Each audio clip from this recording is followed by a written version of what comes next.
Now I'm just going to tell you off the bat that I am a Porsche person through and through, but look at this thing.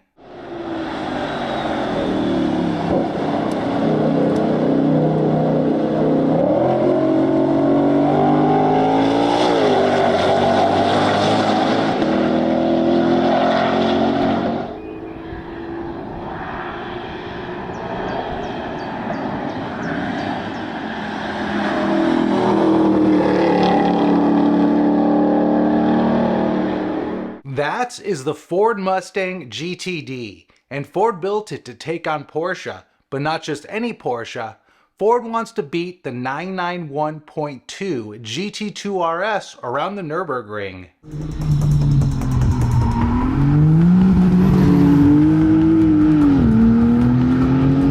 Now, if you're also a Porsche person, you're probably rolling your eyes at the thought of a Mustang trying to beat the mighty GT2 RS around the Nurburgring, but don't discount the Mustang too quickly, because it's actually got a lot of advantages over the GT2. And this wouldn't be the first time a Mustang beat a track-focused Porsche around a racetrack. In fact, there was a mass-produced Ford Mustang that smashed numerous lap times of one of Porsche's most popular track cars, and I'm talking about the 2016 Mustang Shelby GT350 and the 2016 Cayman GT4. On the 8 tracks shown here, the Mustang beat the GT4 on 5 of them. And what about the Nürburgring, you ask? The 2016 Cayman GT4 had a fastest lap of 7 minutes and 40 seconds. The Mustang GT350R did it in 7 minutes and 32 seconds. It wasn't even close. But for some reason, this never became major automotive news.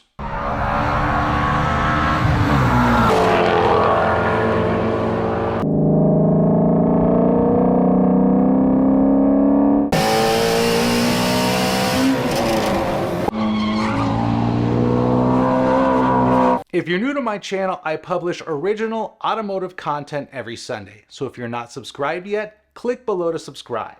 And be sure to click on the notifications bell to be notified of my latest videos. Now, when you hear the word motorsport, Ford is typically not the first company that comes to mind. But when Ford sets its sights on victory, it sometimes wins. I don't need to remind you of all the times Ford beat Ferrari at Le Mans, but you may have forgotten that Ford brought the GT back to Le Mans in 2016 and won the LM GTE Pro class and beat numerous Porsches and Ferraris in the process. But we still got a lot of time to make it up. A Ford GT and a Ferrari battling it out for the victory in the GT class, and there is nothing to choose between them. It's just like good old times, isn't it? Here we go. Here comes the pass. Goes to the outside. Malicelli. So close. We were able to catch him in.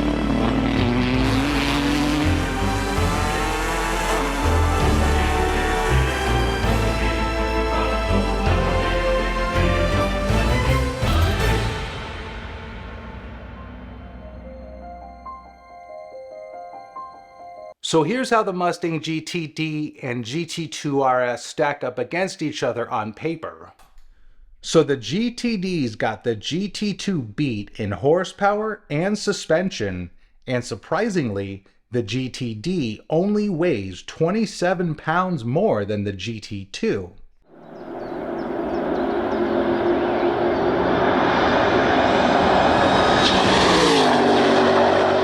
When competing on a track like the Nürburgring that's got a lot of tight turns and elevation changes, suspension becomes even more important. And the GTD has cutting-edge suspension that utilizes Multimatic's DSSV motorized spool valve dampers, competition coilover springs, and a pushrod actuated rear end that's part of the tubular subframe chassis.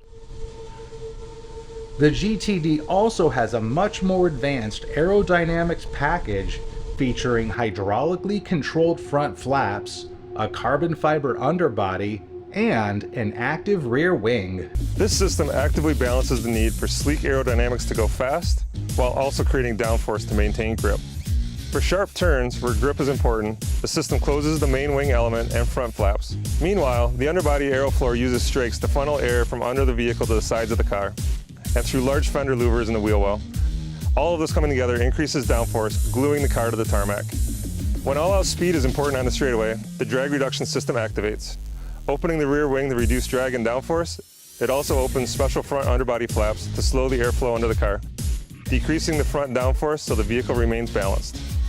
This technology helps Mustang GTD constantly optimize performance to deliver the fastest lap times of any Mustang ever. Today's video is sponsored by Porsche Art Prints by Arc Driver Automotive Photography. These unique Porsche art prints are a great way to improve the aesthetics in any room in your house, and a great way to help support this channel.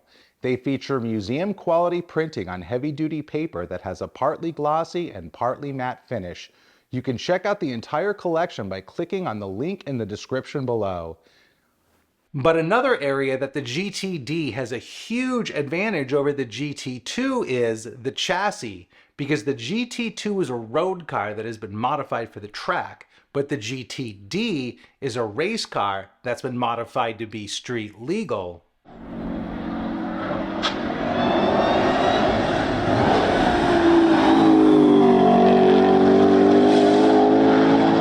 In order to beat the GT2 RS around the Nurburgring, Ford has to beat 6 minutes and 47.3 seconds. But Ford doesn't just want to beat the GT2 RS around the Nurburgring.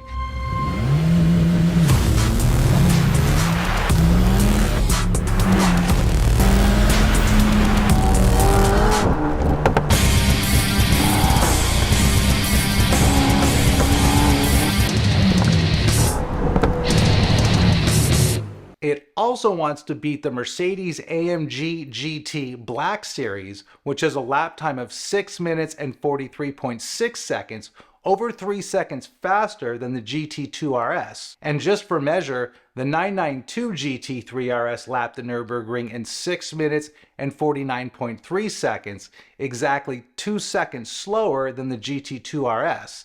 And the current Nürburgring champion is the Mercedes AMG 1 at 6 minutes and 30 seconds. But the main reason the GTD will beat the GT2 around the Nürburgring is that time marches on and supercar technology advances very quickly. And while we all know and love the GT2 RS for the track beast that it is, that car is now 7 years old. And there have been significant advances in suspension and aerodynamics since then. And the Mustang GTD is a brand new car that features state-of-the-art suspension and aerodynamics. And it just has way too many advantages over the older GT2 RS.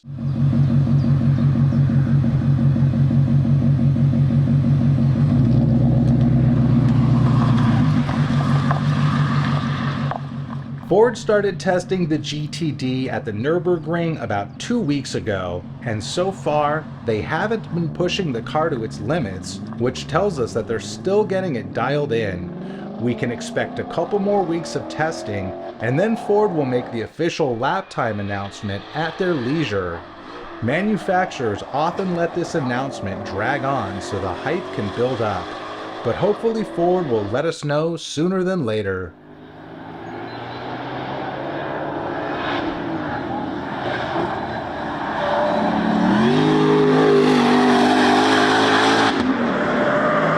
Thanks for checking out this video, and don't forget to check out my Porsche art prints, which are linked in the description below. And for more automotive content that you cannot find anywhere else, click here to subscribe.